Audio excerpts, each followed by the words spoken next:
Hello dear student, कैसे हैं आप सब। आशा करते हैं कि आप सब अच्छे होंगे, स्वस्थ होंगे एवं अपने अपने एग्जाम की तैयारी में व्यस्त होंगे।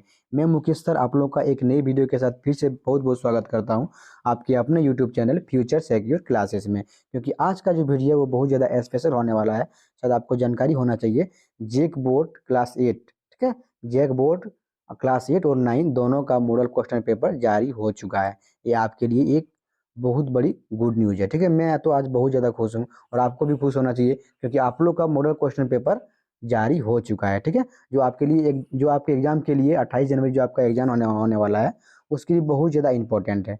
28 जनवरी को जो आपका एग्जाम होगा, उसके लिए ये मॉडल क्वेश्चन पेपर बहुत ज़्यादा इंपॉर्टेंट होगा, ठीक है। तो आज हम लोग करने वाले हैं, ठीक है। टाइम को ना वेस्ट करते हुए हम लोग क्वेश्चन की तरफ आगे बढ़ेंगे, ठीक है। तब तक आप चैनल पर नए आए हैं तो चैनल को सब्सक्राइब कर लीजिए, बेल आइकन को प्रेस कर लीजिए, ताकि मेरे आने वाले अगली वीडियो का नोटिफिकेशन टाइम टू टाइम आपको मिलते हैं, ठीक है। टाइम को ना वेस्ट करते हुए हम लोग क्वेश्चन की तरफ आगे बढ़ते हैं, ठीक है। क्लास 8 जैक बोर्ड द्वारा जारी किया गया, आज हम लोग हिंदी का देखेंगे अभी, ठीक है। और मैं बहुत जल्दी आप लोग के लिए तैयार हो चुका हूँ। टोटल का वीडियो मैं अपलोड कर दूंगा, आप वहाँ पे जाके प्ले लिस्ट में टोटल का देख सकते हैं। और भी मैं पहले कर चुका हूँ, आप उसमें देख लीजिएगा, ठीक है। जैसे ही आया मैं आप लोग की तैयारी में लग गया हूँ, ठीक है। बस आप लोग मुझे सपोर्ट करते रहिए इसी तरह से, और कोई बड़ी बात नहीं, ठीक है। आपको लिए जो चाहिए जब चाहिए तब मैं आप लोगों के लेके आऊँगा, ठीक है। तो चलिए क्वेश्चन नंबर 1 से स्टार्ट करते हैं, ठीक है। क्वेश्चन नंबर 1 से स्टार्ट करते हैं, चलिए। क्वेश्चन नंबर 1 दिया गया है, रोशनी का पर्व। रोशनी का पर्व किस भारतीय त्योहार को माना जाता है, ठीक है। और मैं आपको पहले बता देना चाहता हूँ, ठीक है, ये आपका गद्यांश फर्स्ट में पूछा जाता है। आप गद्यांश को अगर घर में अच्छे से पढ़ लेते हैं, मिला लेते हैं, तो आपको इसको रटने का कोई ज़रूरत नहीं है, ठीक है। मैं आपको ये चीज़ बता देता हूँ, ठीक है। तो क्वेश्चन नंबर 1 दिया गया है, रोशनी का पर्व किस भारतीय त्योहार को माना जाता है। दीपावली को, होली को, रक्षाबंधन को, दुर्गा पूजा को। आप खुद समझ सकते हैं, ठीक है। रोशनी का पर्व होली में, दुर्गा पूजा में, रक्षाबंधन में और दिवाली में। दिवाली में जो आपका दीप जलाया जाता है, तो वही ना रोशनी का पर्व होगा, होगा कि नहीं होगा, ठीक है। तो ये खुद दिमाग लगाने का जरूरत है, ठीक है। चलिए अगला क्वेश्चन दिया गया है, दीपावली किस महीने में मनाई जाती है। दीपावली किस महीने में मनाई जाती है। भाद्रपद, कार्तिक, चैत्र, माघ, ठीक है। तो दीपावली जो है वो कार्तिक में मनाया जाता है। कब मनाया जाता है दीपावली? कार्तिक में मनाया जाता है, ठीक है।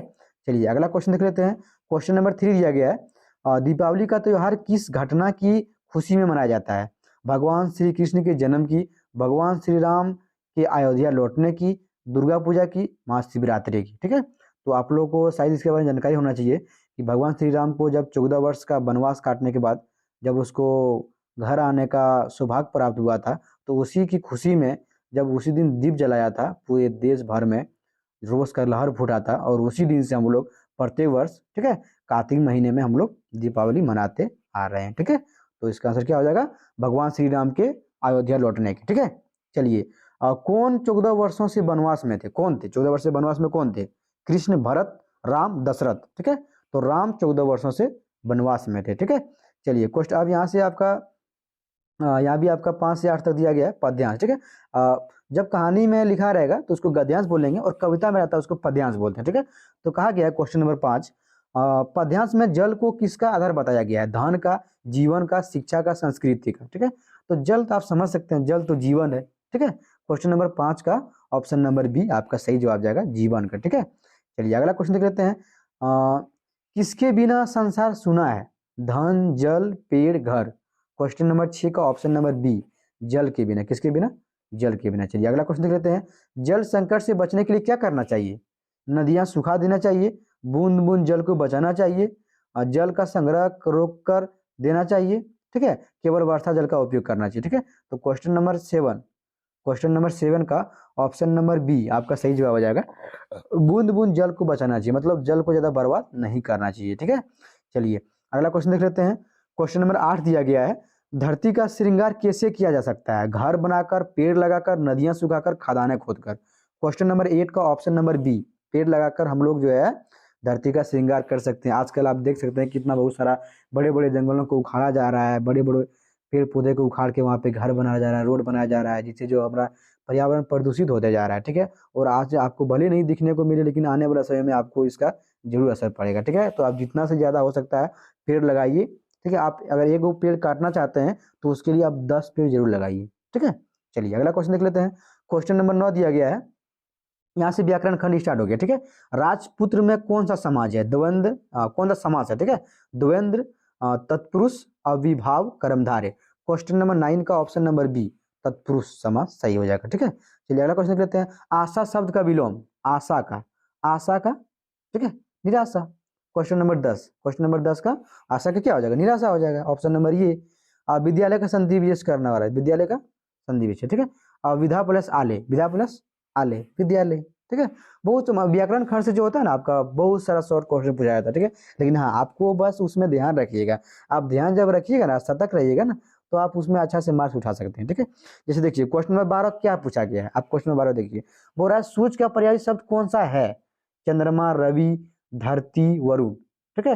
तो क्वेश्चन नंबर 12 जो है, क्वेश्चन नंबर 12 जो दिया गया है उसका, ये आपका क्वेश्चन नंबर 12 का ऑप्शन नंबर बी सी जवाब हो जाएगा। क्योंकि चंद्रमा, धरती, वरुण, चंद्रमा मतलब चंद्रमा हो गया, धरती मतलब आपका समझ रहे हैं वरुण दूसरा का है, लेकिन वरुण, ये रवि जो है वो सूर्य का, रवि दिन का भास्कर है ना, तो ये सूर्य का पर्यायी शब्द है, ठीक है।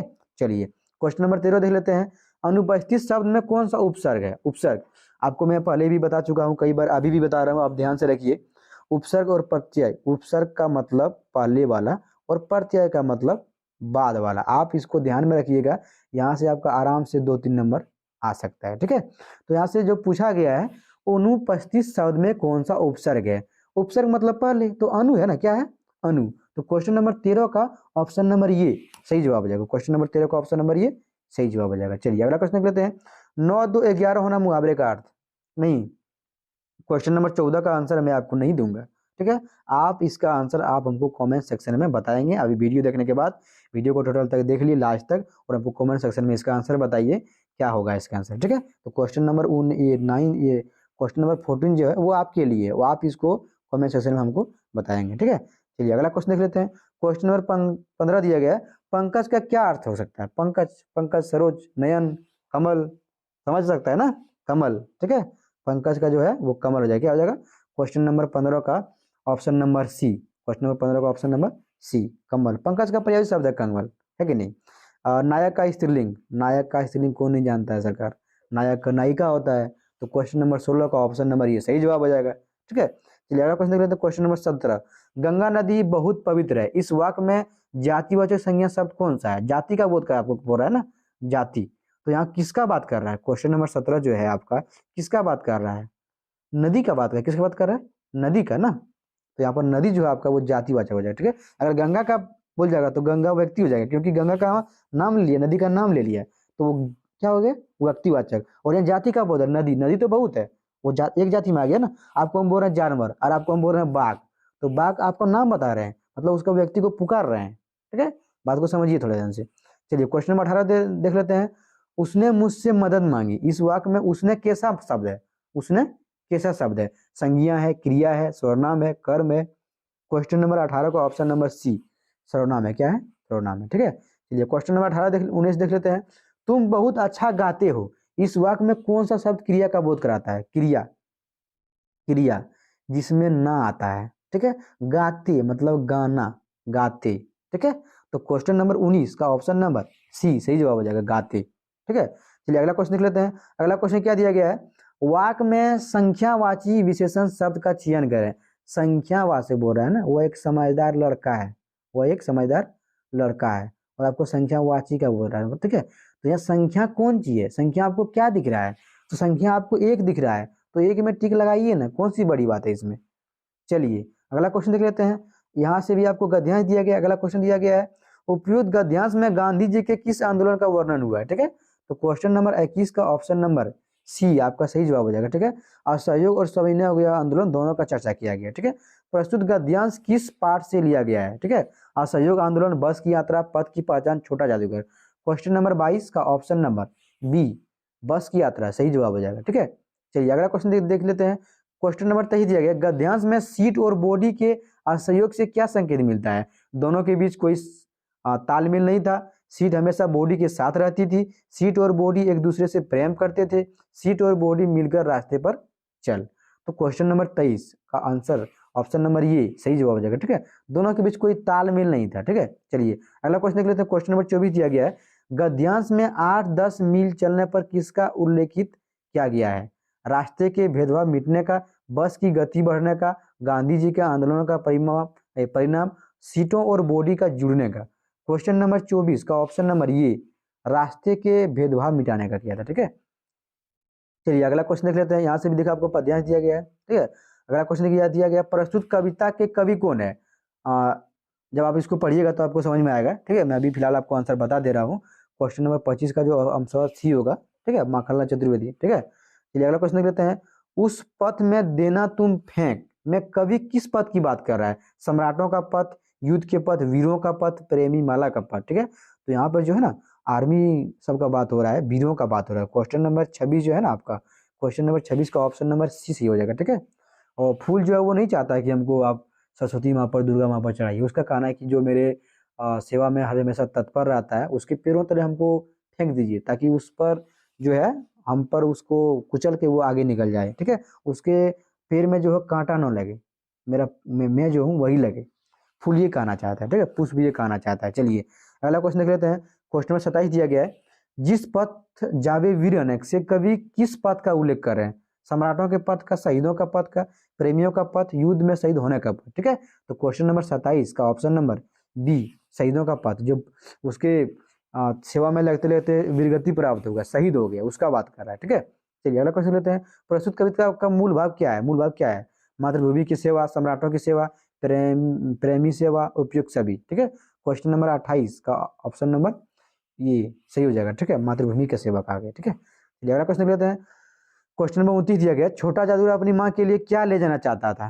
क्या ले जाना चाहता था। मिठाई, दवा, पथ्य, साड़ी। क्वेश्चन नंबर 29 तो ऑप्शन नंबर सी पथ ले जाना चाहते क्या, पथ्य। ठीक है, अगला क्वेश्चन देखते हैं।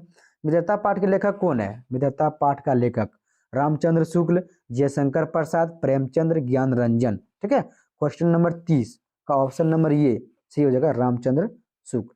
जयशंकर प्रसाद तो आपका छोटा जादूगर का है, प्रेमचंद्र तो दो वो इसमें फटे जूते, ज्ञान रंजन तो अमरूद के पेड़ का है। ठीक है, चलिए क्वेश्चन नंबर 31 देख लेते हैं। पूर्व चलने की बटोही बाट की पहचान कर ले। इसमें बटोही किसे कहा गया है। बटोही किसे कहा गया है। ठीक है, कवि, पथिक, विद्यार्थी, शिक्षक। क्वेश्चन नंबर 31 का ऑप्शन नंबर बी पथिक का बात कहा गया। किसको कहा गया, पथिक। ठीक है, पथिक। ये अगला क्वेश्चन लेते हैं। क्वेश्चन नंबर 32 दिया गया। लेखक के भाई साहब उनसे कितने साल बड़े थे। ठीक है, क्वेश्चन नंबर 32 पूछा गया कितने साल बड़े थे। आपको पता होना चाहिए 5 साल बड़े थे। कितने साल बड़े थे, 5 साल। ठीक है, चलिए अगला क्वेश्चन देख लेते हैं। लेखक और उसके बड़े भाई कहाँ रहते थे। घर में, नानी घर में, हॉस्टल में, किराए के घर में। क्वेश्चन नंबर 33 का ऑप्शन नंबर सी हॉस्टल में रहता था। कहाँ रहता था, हॉस्टल में। ठीक है, अशोक का सत्याग्रह कैसी रचना है। नाटक, कहानी, एकांकी, निबंध। क्वेश्चन नंबर 34 का ऑप्शन नंबर सी सही जवाब हो जाएगा। ठीक है, एकांकी। चलिए अगला क्वेश्चन देख लेते हैं। सम्राट अशोक ने किस राज्य पर चढ़ाई की थी। क्वेश्चन नंबर 35 जो दिया गया है। ठीक है, मगध, बोध गया, पाटलिपुत्र, कलिंग। ठीक है, तो कलिंग से वो युद्ध लड़ा था और कलिंग बार बार बेचारा हार जाता था। ठीक है, अशोक बार बार विजयी प्राप्त कर लेता था। ठीक है, कलिंग महाराज की कन्या का नाम क्या। देखो कलिंग आ गया कि नहीं। कलिंग महाराज जो है उसका कन्या का नाम क्या था। मिथिला, शिखा, पद्मा, इनमें से कोई नहीं। तो क्वेश्चन नंबर 36, क्वेश्चन नंबर 36 का ऑप्शन नंबर सी सी जवाब हो जाएगा, पद्मा था। ठीक है, क्या था, पद्मा। ठीक है, क्वेश्चन नंबर 37 देख लेते हैं। अमरूद का पेड़ के लेखक की माँ कहाँ के जेल में थी। आपको पता होना चाहिए, ये आपका अजमेर का जेल में था। कहाँ था, अजमेर का जेल में। ठीक है, अजमेर के जेल में थे वो। क्वेश्चन नंबर 38 दिया गया। अमरूद के पेड़ के फूल आने की बात किसने बताई थी। ठीक है, चुन्नू ने, पप्पू ने, नौकर ने, मिद्दू ने। क्वेश्चन नंबर 38 का ऑप्शन नंबर डी। ठीक है, अमरूद में जब फल आया था और पहला फूल आया था, मिद्दू ने ही उसको घर में जाके बताया था। ठीक है, चलिए अगला क्वेश्चन लेते हैं। क्या निराश हुआ जाए पाठ के लेखक कौन है। हजारी प्रसाद द्विवेदी, महावीर प्रसाद द्विवेदी, जयशंकर प्रसाद, प्रेमचंद्र। क्वेश्चन नंबर 39 का ऑप्शन नंबर ये हजारी प्रसाद द्विवेदी सही जवाब हो जाएगा। ठीक है, क्या निराश हुआ जाए पाठ में बस कंडक्टर साइकिल से कहाँ चला गया। वह भाग गया, वह दूसरी बस लेने गया, वह जंगल में चला गया, वह अपने घर चला गया। क्वेश्चन नंबर 40 का ऑप्शन नंबर बी और 10 दूसरी बस लाने, क्योंकि बस का जो स्थिति बहुत खराब हो गया था। ठीक है, चलिए अगला क्वेश्चन देख लेते हैं। क्वेश्चन नंबर 41 दिया गया है। रामचरित्र मानस के रचयिता कौन है। तुलसीदास, सूरदास, कबीर, जयती। ठीक है, तो रामचरित्र मानस जो था वो तुलसीदास का था। ठीक है, क्वेश्चन नंबर 41 का ऑप्शन नंबर ये सही हो जाएगा। ठीक है, जयपाल सिंह मुंडा का जन्म किस गांव में हुआ था। तोरपा, खुट्टी, तपकारा, सिमडेगा। क्वेश्चन नंबर 42 का ऑप्शन नंबर सी सही जवाब हो जाएगा, तपकारा। ठीक है, सही जवाब हो जाएगा तपकारा। क्वेश्चन नंबर 43 देख लेते हैं। बस की यात्रा पाठ कैसी रचना है। बस की यात्रा किसी रचना, व्यंग्य, निबंध, कहानी, नाटक। क्वेश्चन नंबर 43 का ऑप्शन नंबर ये, हास्य व्यंग्य किसी में दिया रहता है, यहाँ से व्यंग्य दिया हुआ, इसमें कोई दिक्कत नहीं है। हुर्रू झरना कहाँ है, हुर्रू का झरना कहाँ है, सिमडेगा, नेत्राहाट, गुमला, रांची। ठीक है, क्वेश्चन नंबर 44 दिया गया, क्वेश्चन नंबर 44 का ऑप्शन नंबर डी, ये रांची में है। ठीक है, छोटा नागपुर। बूढ़ी पृथ्वी का दुख कविता की कवित्री कौन है, महादेवी। बूढ़ी पृथ्वी का दुख आपका निर्मला पुतूर है। ठीक है, इसमें क्या देखने की बात है। अगला क्वेश्चन कहते हैं, काशी विश्वविद्यालय में प्रवेश करते ही दाई तरफ क्या है, सर सुंदरलाल अस्पताल, महिला विद्यालय, पार्क, जिमखाना। ठीक है, तो ये महिला विद्यालय था वहां पर। ठीक है, अगला क्वेश्चन कहते हैं, वीर जननी का पुरस्कार किससे मिला, शारदा सुब्रमण्य को, डॉक्टर चंदा को, शिवानी को, महादेवी वर्मा को। ठीक है, तो क्वेश्चन नंबर 47 का ऑप्शन नंबर ये। ठीक है, क्वेश्चन नंबर 47 का ऑप्शन नंबर ये सही हो जाएगा। ठीक है, शारदा सुब्रमण्य को। ठीक है, चलिए अगला क्वेश्चन लेते हैं, क्वेश्चन नंबर 48 दिया गया है, किसकी बुआ IAS बन गई थी, मीना, शिवानी, शुभांगी, कमला।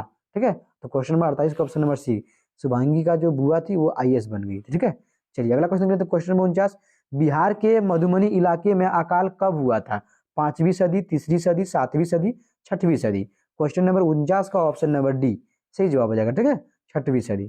चलिए अगला क्वेश्चन लेते हैं, अगला क्वेश्चन क्या दिया गया है, कौन से तालाब में लोग अपने अपने क्षेत्र का थोड़ा पानी लाकर मिला देते थे, बिंदु सागर, कलिंग सागर, समर सागर, सूर सागर। क्वेश्चन नंबर 50 का ऑप्शन नंबर ये, सूर सागर आपका सही जवाब हो जाएगा। ठीक है, तो इसमें मैं आपको टोटल 50 क्वेश्चन करा दिया हूँ, जो आपको जैक बोर्ड द्वारा जारी किया था। जैसे ही जारी हुआ आपका मॉडल सेट, ठीक है, वैसे ही मैं आपकी तैयारी में लग गया हूँ। बाकी आपको भी थोड़ा अगर मेरे ऊपर लगता है कि सपोर्ट सर को करना चाहिए, तो वो चैनल को आप सब्सक्राइब कर लीजिए, बेल आइकन को प्रेस कर लीजिए, और उन सारे दोस्तों को भी शेयर कीजिए जो आपके साथ 8 क्लास में पढ़ता है। ठीक है, क्योंकि मॉडल सेट जो है आपके लिए ना बहुत ज़्यादा जरूरी है। ठीक है, आप जितना भी VPI बोल सकते हैं, ये बहुत ज़्यादा जरूरी है। ठीक है, तो आप इसको अगर अच्छा से पढ़ लेते हैं तो आपको यहाँ से एग्जाम में बहुत ज़्यादा क्वेश्चन रहने वाला है। ठीक है, तो आप इसको केयरफुली अच्छा से पढ़िए, मैं आपको आंसर बता ही दिया हूँ, समझा ही दिया हूँ, आपको अच्छा से पढ़िए, इसको रिवीजन कीजिए, और फिर आप अपना एग्जाम की तैयारी अच्छे से कीजिए। ठीक है, आज के लिए इतना ही, मिलते हैं अगली वीडियो में, तब तक के लिए बहुत बहुत धन्यवाद।